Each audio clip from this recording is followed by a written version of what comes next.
Hi guys and welcome back to How to Maximize. For today's video, I'll show you how to reset forgotten Roblox password. To start this tutorial, open your internet browser in your mobile device and then go to roblox.com. Once you're here, just tap on Forgot Password.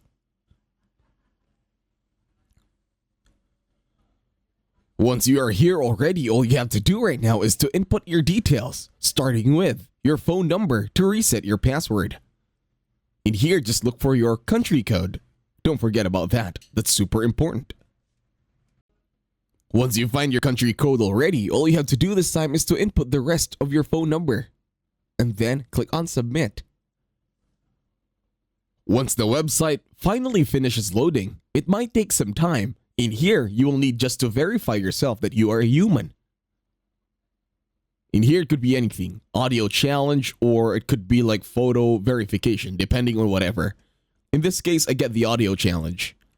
In here, I will just verify myself, click on verify, and then I'll just pick the glasses. Once you're done with verification, over at your phone number or your email, there should be a 6-digit code. All you have to do is to enter that 6-digit code, click verify, and then you can now reset your forgotten Roblox password. And that's it. Thank you very much for watching. Please leave a like, share, and subscribe to the channel.